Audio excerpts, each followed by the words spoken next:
The sun climbed fast over the Afghan mountains, bright and harsh, turning every ridge into white fire. Dust drifted across the valley floor, hanging like a fog of sand that clung to skin and gear. Downrange, a team of Navy SEALs trained in the rising heat. The sound of magazines locking into M4 carbines echoed like metal on metal, sharp and rhythmic. Laughter cut through the air, mixed with shouts and the crunch of boots on gravel. They were confident, loud, and alive in the chaos of routine drills. Their tan uniforms rippled in the wind as they moved in formation, testing limits, competing, proving themselves against one another and against the desert itself. Through the line of motion and dust, a single figure crossed without sound. Sergeant Emily Lawson, Army Communications NCO, her uniform faded by long months in the field. The ANPRC 117G radio strapped to her back hummed quietly, the antenna bending with the wind. Her face was calm, unreadable, focused on the numbers flickering on the signal meter clipped to her vest. She walked past the group, steady, detached, her presence barely acknowledged. One of the SEALs called out something about her antenna carrying a trigger, and the others laughed. The kind of laughter meant to sting. She didn't flinch, didn't slow down. Her hand adjusted a dial, eyes flicking toward the horizon where static lived on invisible frequencies. Far downrange, a steel target stood forgotten. It was part of the sniper test earlier that morning, now half hidden behind the shimmer of heat. The valley wind shifted hard from west to east, lifting a thin veil of dust across the open space. For a breath, everything stilled. Then a single shot cracked the silence, sharp and clean. The sound rolled down the valley like thunder. The steel plate jumped, then fell. A perfect hole punched through its center. For a few seconds, no one moved. Heads turned. The laughter stopped. Commander Jake Viper Reeves lifted his eyes from a spotting scope, confusion cutting through his voice as he asked who had taken that shot. No one answered. The range fell into a strange quiet, heavy and waiting. High above, on the ridge overlooking the valley. Emily lowered her headset. Her eyes followed the dust settling around the fallen target. She pressed the transmit key, her voice even, almost soft. "Signal's clear, sir." Then she released the button and listened to the silence that followed. Somewhere in that quiet, something had shifted. The wind moved again through the valley, and the world seemed to hold its breath. Fort Benning, Georgia, was already hot by 8 in the morning. The air smelled of oil and gunpowder, and the sound of gunfire rolled in steady rhythm from the long rifle range. Sergeant Emily Lawson stood behind the shooting line, cheek pressed to the stock of an M2010 enhanced sniper rifle, chambered in .300 Winchester Magnum. She breathed out slowly, then squeezed the trigger. Another metallic ping echoed downrange. 40 targets, 500 meters each, all marked clean. The instructor beside her let out a low whistle. Impressed, he said she should try for sniper school, that her hands were steadier than most men he'd seen.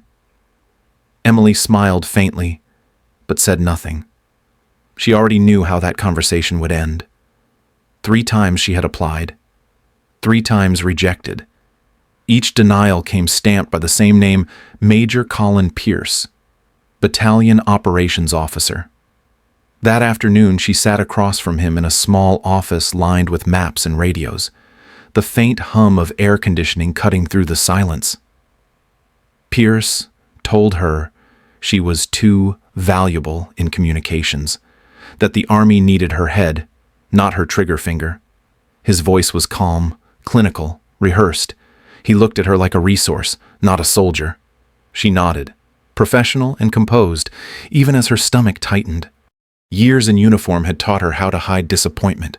She thanked him for the opportunity, saluted, and walked out. That evening, the sun sank low over the training fields, turning the barracks windows gold. Emily sat on her bunk, the rifle still echoing in her memory, She opened her small notebook and wrote a single line in neat, deliberate strokes. "If they won't let me fight beside them, I'll make sure none of them die on my watch." Next to the notebook lay a faded photograph of her father, Gunnery Sergeant Thomas Lawson, Marine sniper, killed in Fallujah in 2005. His eyes, in the picture, were calm and certain, the same way she tried to be. She remembered being 16, standing beside him in the woods behind their home, the weight of a hunting rifle in her hands. He had taught her how to see the wind before feeling it, how to find stillness between heartbeats, how to breathe until the world quieted enough to see the truth.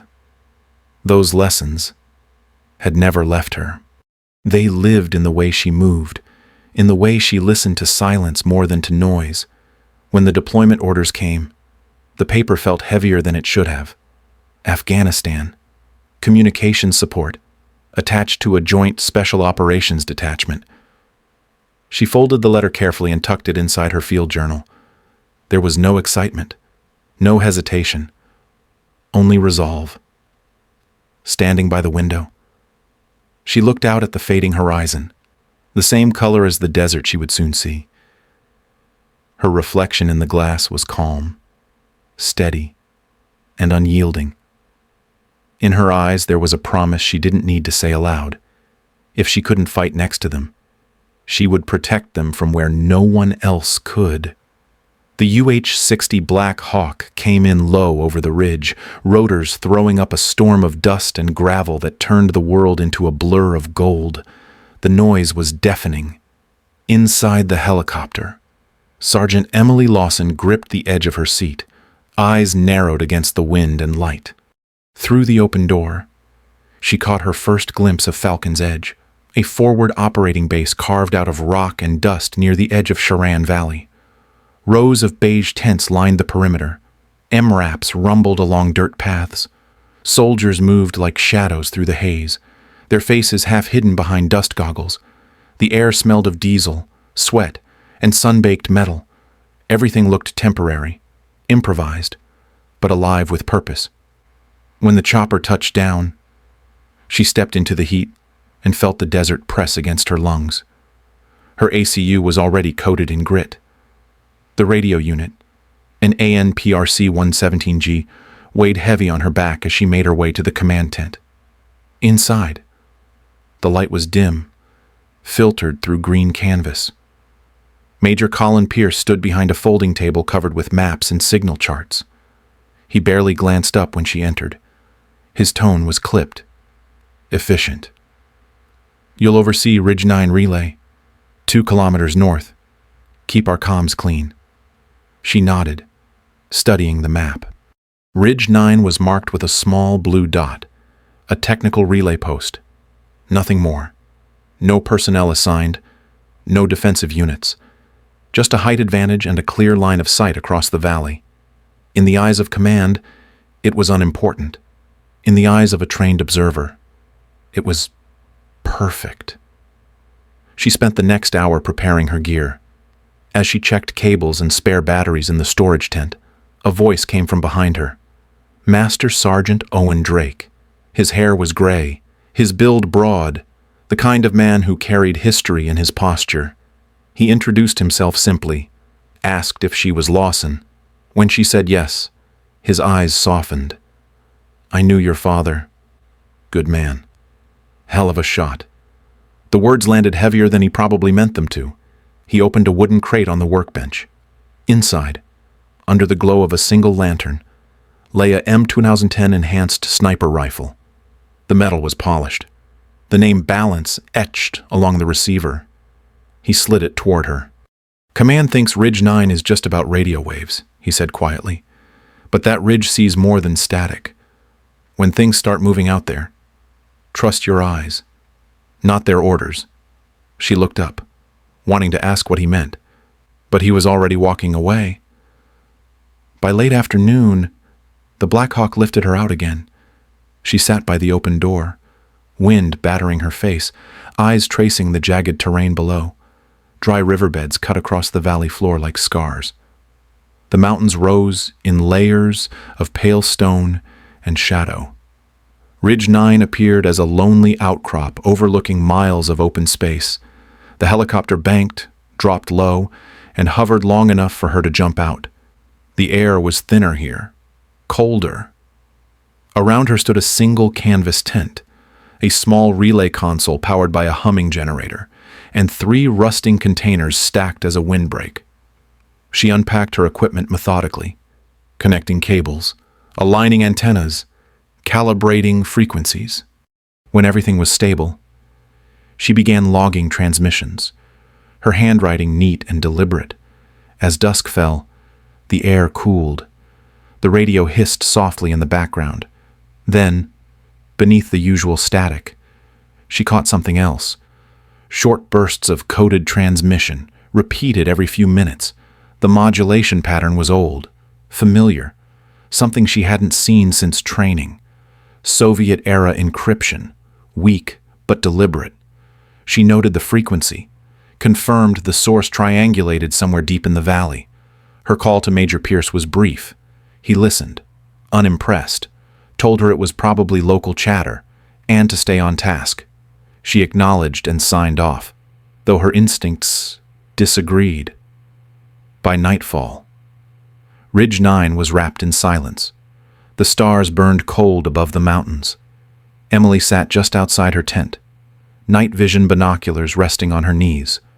Across the valley, faint lights blinked in sequence from the far ridge. 1, 2, pause. 1, 2. Not random. She wrote it down in her log, underlined it once, and closed the book. The wind moved through the antenna behind her, carrying a whisper she couldn't yet name. No one else saw it. No one else heard it. But something out there was speaking first. The morning broke clear over Ridge 9, the sun already harsh. The valley below covered in a soft haze of heat and dust. The wind came steady from the west at 8 miles per hour, brushing the comms antenna beside the tent with a faint metallic hum. Sergeant Emily Lawson sat inside, headset on, tracking the patrol chatter from Operation Echo. 6 SEALs, 2 Army scouts, and 1 interpreter were pushing into the Sharan Valley, moving through open ground, spotted with dry rock outcroppings and empty riverbeds.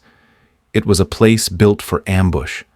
Her voice over the net was calm and clipped, trained by repetition. Ridge 9 copies. Wind from west 8 knots. Visibility clear.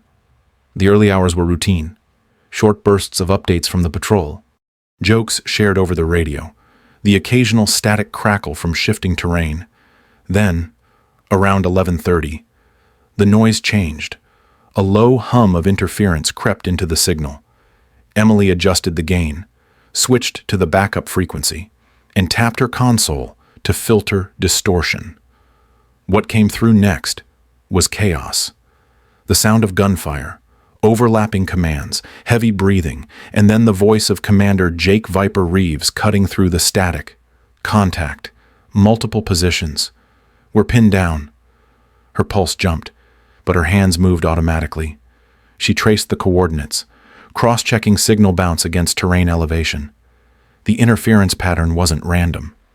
It was dense, structured, coming from multiple elevation points. She lifted her loopholed spotting scope, scanned the valley, and found them. The patrol crouched behind a rock line, small figures surrounded by dust bursts from enemy fire. Across the ridge opposite them, muzzle flashes flickered in a crescent formation, a textbook kill zone. Machine gun fire from a PKM swept the open area in arcs of tracer light. She called it in. Command. This is Ridge 9 Echo Patrol under coordinated fire. Enemy positions appear organized along high ridgeline. Repeat. Organized. Major Colin Pierce answered after a beat of silence. His tone was cold, detached. Lawson. Do not interpret field data. Maintain comms and stay in your lane. She hesitated, staring at the scope, the pattern unmistakable. For a moment, her hand froze on the transmit key. Then Drake's voice came back to her, quiet but certain. Trust your eyes, not their orders. She turned toward the supply crate beside her cot. The M2010 enhanced sniper rifle gleamed in the filtered light, its barrel etched with the word, balance. She laid it on the sandbag wall outside her tent, extended the bipod, checked the bolt, and loaded a single .300 Winchester Magnum round. Her breathing slowed. Kestrel meter read wind at 8 miles per hour. Crosswind left to right. Rangefinder flashed 1,100 meters. She adjusted her scope. 10 power magnification. Dialed in 12 MOA elevation. 1.5 for wind. Through the reticle, the valley narrowed to a circle of clarity. The PKM team came into view. 2 men behind a boulder, one feeding the belt, one firing. The rhythm of the machine gun was steady, confident. She watched the shooter's shoulders, the sway of his torso, the recoil rhythm, felt it in her own chest. Exhale halfway. Hold. The world shrank to silence. The trigger pressed back with smooth resistance, then released. The rifle cracked. The echo rolled across the valley like a drumbeat. Through her scope, she saw the gunner fall backward, arms spread, the PKM tipping sideways. The assistant froze, looking for the source. She adjusted a quarter click right, fired again. The second man dropped. For a few seconds, there was nothing. Even the gunfire below stopped. Reeves's voice came through the headset, stunned and half-whispered. Who the hell took that shot? She keyed the mic, voice calm as stone. Signal clear. The firefight resumed. Shorter this time. The SEALs pulled back under covering fire. Their movement precise, measured. 2 wounded, but everyone alive. She kept overwatch until Reeves reported extraction complete. Then her radio clicked to life with Pierce's voice. Lawson. Report status. She replied evenly, calm, stable. Sir. Signal integrity maintained. Later that evening, the base was restless. Word spread fast in places like this. The story traveled through whispers. Someone from the comms post had taken impossible shots. No one said her name, but everyone looked toward Ridge 9. Inside the operations tent, Major Pierce waited, arms crossed, jaw tight. Master Sergeant Owen Drake walked in without knocking. The silence between them was a weapon of its own. Pierce demanded to know who authorized Lawson to fire. Drake's response was measured, quiet, carrying the weight of experience. I did. Because she could see what you didn't. She saved 6 men today. You can court-martial me later. Outside, the sun bled into the horizon. On Ridge 9, Emily sat beside her rifle, the metal still warm from the day's heat.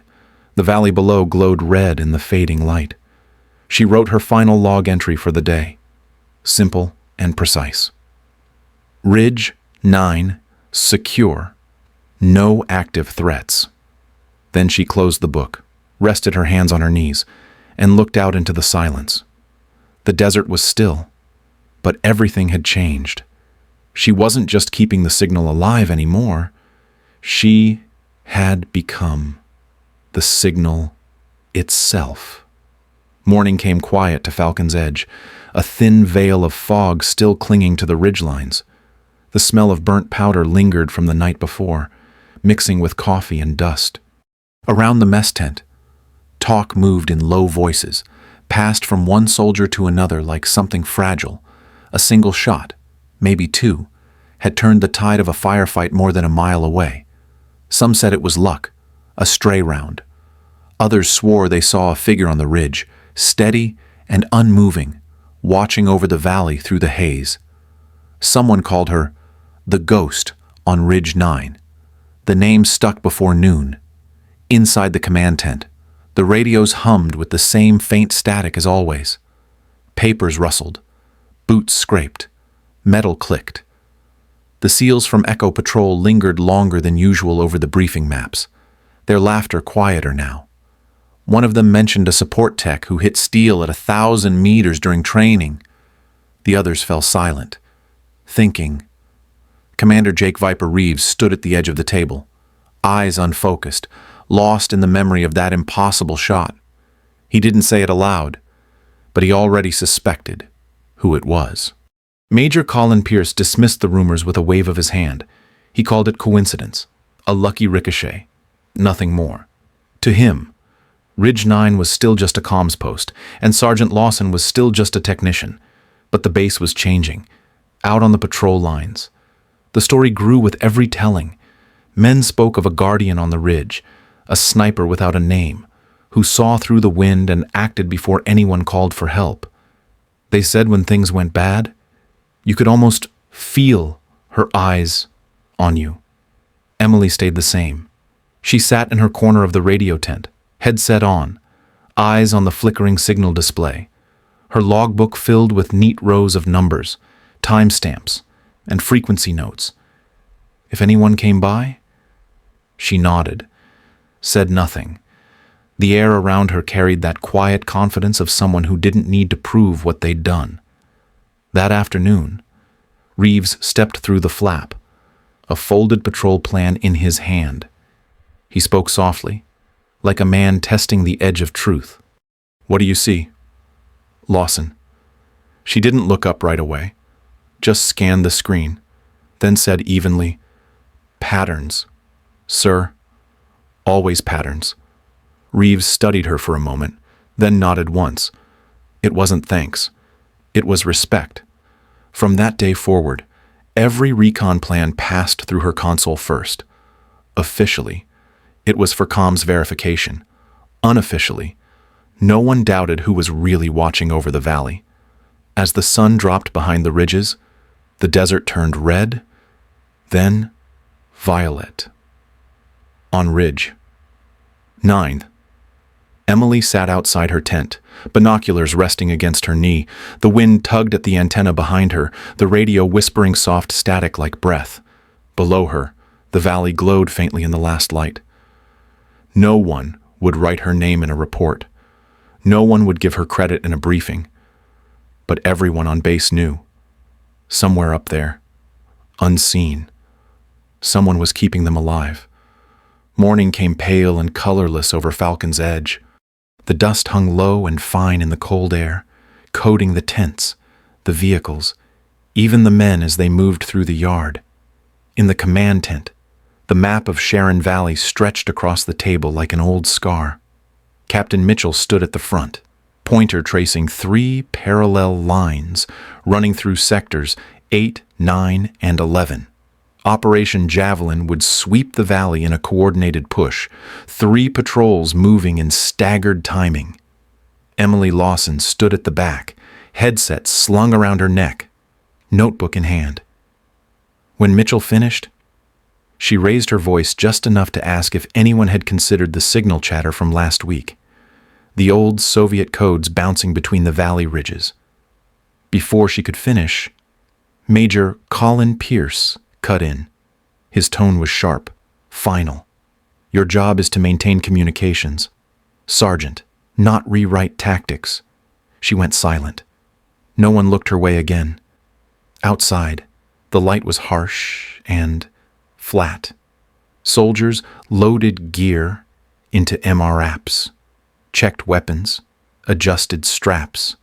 The smell of fuel and sand filled the air. Master Sergeant Owen Drake found her by the comms post, a mug of coffee in his hand. He looked at her for a long moment, then said quietly, "You'll probably have to break orders again." She didn't answer, but the way her fingers tightened on the rifle case said enough. Before dawn, she was back on Ridge 9. The wind carried a dry, steady hum. She checked the comms relay, tested the encryption bands, then set up her M2010 ESR beside the sandbag wall. Every bolt, every click was deliberate. When she was ready, she looked through the scope at the valley. It was calm, deceptively calm. At 0600 hours, the 3 patrols moved out. Alpha under Commander Jake Viper Reeves took Sector 8. Bravo and Charlie spread into the neighboring valleys. Through her spotting scope, Emily tracked their movement, listening to short bursts of radio traffic through her headset. For an hour, everything was routine. Then, static began to bleed into the signal. The first explosion came seconds later. Charlie team reported contact, 2 flanks. The sound of gunfire erupted through the feed, fast and heavy. Bravo tried to respond. Then, their transmission cut out entirely. Emily adjusted frequencies, isolating interference. The pattern jumped out immediately. Muzzle reports in alternating rhythm, mirrored fire from both sides. Classic crossfire geometry. They were trapped. She keyed the command frequency. Recommend abort Operation Javelin immediately. Multiple units pinned under coordinated fire. Pierce's voice came back cold. Negative. Maintain radio discipline. Continue observation. Her throat tightened. Key. The valley through her scope burned with smoke and movement. Men running and crawling for cover. The sound of fear hidden under professional brevity. She closed her eyes, heard Drake's voice again. Trust your eyes, not their orders. She switched to the encrypted band. Advisor. This is Ridge 9. They're in the kill zone. Drake's voice came back low. Steady. Then it's your call. Sergeant.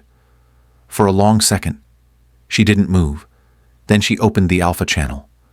Commander Reeves, redirect northeast, 100 meters off the main path.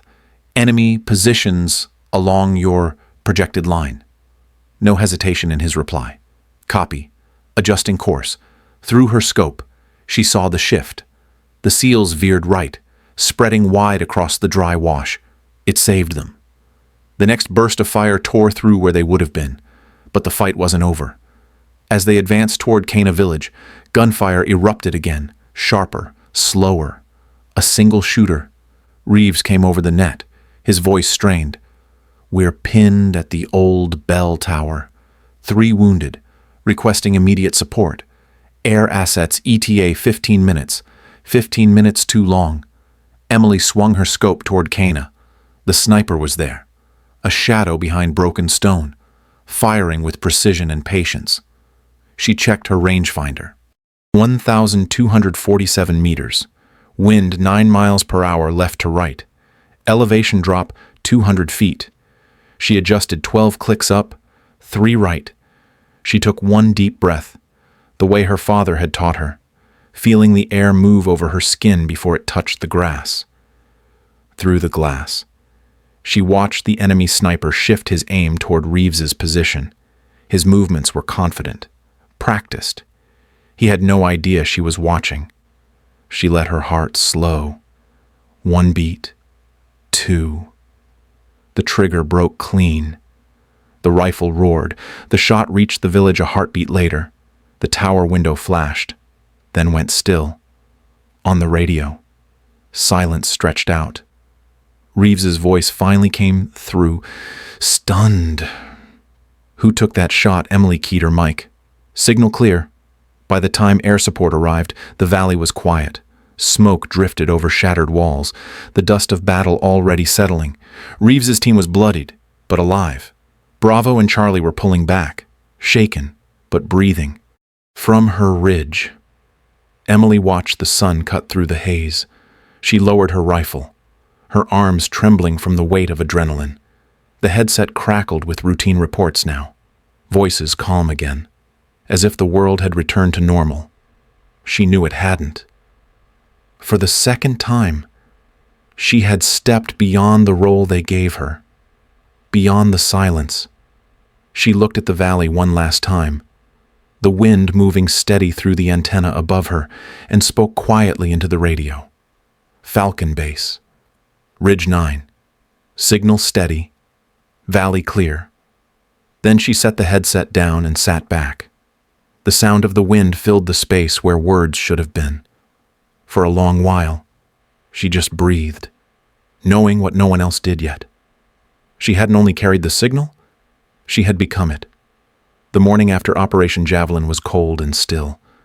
The air at Falcon's Edge carried a strange quiet, the kind that settled in after too much noise. Tents flapped faintly in the wind, the smell of oil and burnt powder still clinging to the dirt.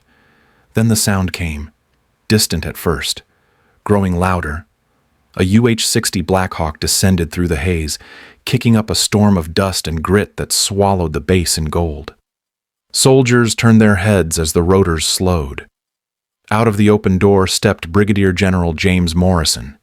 He moved with the measured calm of a man who had seen too many battlefields. His presence pulled silence around him. Every uniform straightened as he passed.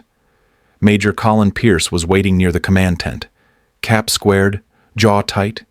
He saluted, then began his report. Unauthorized sniper engagement during Operation Javelin Leap. Teams survived. One comms operator acted outside orders. Morrison said nothing, only nodded once, then walked inside. The command tent was dim, lit by a single hanging bulb. The air smelled of cold coffee and dust. Maps covered the folding table, still marked with grease pencil from the night before. A radio crackled softly in the corner, voices fading in and out. Emily Lawson stood at attention near the far wall, uniform neat, eyes steady. Pierce stood beside her, posture rigid. His words clipped. Sergeant Lawson violated standard engagement rules. She utilized an unauthorized weapon system and engaged without command clearance. Morrison didn't interrupt. He listened, unmoving, his hands clasped behind his back. When Pierce finished, the silence was thick enough to feel. Then Morrison turned toward Emily. His voice was quiet, but carried the weight of command. What was the wind speed on that ridge around 0, 6, 40, 5? Emily hesitated for just a moment, then answered, 8 to 9 miles per hour, northwest to southeast. Morrison's lips curved slightly, almost a smile. Your father used to say that before every shot. Pierce blinked, thrown off balance. You knew her father. Sir Morrison's eyes didn't leave Emily's face. Knew him. I commanded him. Gunnery Sergeant Thomas Lawson. Fallujah, 2005. A fine Marine, and one of the best snipers I ever saw. He looked back at her. I don't know who pulled that trigger out there, Sergeant, and I don't need to. What I know is that 3 American patrols are alive because someone did, and in my book, that's what this uniform stands for. Pierce started to speak, voice sharp, but Morrison lifted a hand. File your reports, Major. I'll decide what deserves discipline and what deserves a commendation. The tension broke like a held breath. Morrison stepped closer to Emily. For a second, the commander's steel softened. He rested a hand lightly on her shoulder. His voice dropped low. You did what soldiers are trained to do. You saw the wind before it moved. He gave a small nod, then turned and walked out into the light. The tent fell silent again. Pierce stood frozen, eyes fixed on the maps, unsure what to say. Emily stayed where she was, the echo of rotor blades still faint in the distance. She didn't move, didn't speak. She just let the stillness sink in. Someone had finally seen her for who she was. Not a technician. Not a support unit. A soldier who understood the wind. The sun sank low over Ridge 9, turning the mountains into long silhouettes of amber and gray. The valley below was quiet, brushed with the last light of the day. Sergeant Emily Lawson sat alone beside her small tent, the relay tower rising behind her like a patient sentinel. The air was cool now, the kind that carried both dust and memory. She laid out her gear with the same care she always did. The M2010 ESR rested across her knees, the metal clean and dry. She wiped the last trace of sand from the barrel, checked the bolt, then closed the rifle case. The motion was familiar, ritual almost. Her notebook lay open beside her. She picked up a pen, hesitated for a moment, then wrote slowly. Comms clear. Valley quiet. The radio beside her crackled faintly, a soft static that sounded almost like breathing. The wind pushed gently against the antenna, a low hum blending with the faint drone of distant engines far down the valley. It wasn't silence exactly. but something close. The kind of quiet that came only after everything that mattered had been said. From the direction of Falcon's Edge, a faint glimmer caught her eye. 3 short flashes, then one long. The signal was simple, unmistakable. Respect. A wordless salute from the SEAL barracks below. She watched the light fade into the dusk, a smile tugging softly at the corner of her mouth. The kind of smile that belonged to someone who had done what she came to do. She reached up, fingers brushing the cool metal of the antenna, then keyed her mic. Her voice was calm, even, carried steady through the static. Falcon Base. This is Ridge 9. All clear. The valley was already falling into shadow. She sat for a long while, watching the light drain from the rocks, until the horizon turned dark and the stars began to appear one by one. In the quiet, she could almost hear her father's voice again. See the wind before you feel it. She closed her eyes, let the wind pass across her face, and breathed in the desert air. Somewhere behind her, the radio whispered softly, then fell still. Ridge 9 was just another point on the map again, one no one would remember by name. But for those who had been saved by a single unseen shot, it would always mean something else. Voiceover. Some heroes don't wait for permission. They act when others hesitate. They see what others miss and do what others won't. If Sergeant Lawson's courage moved you, share her story and honor those who protect quietly from the shadows. Because somewhere tonight, another ridge is watching,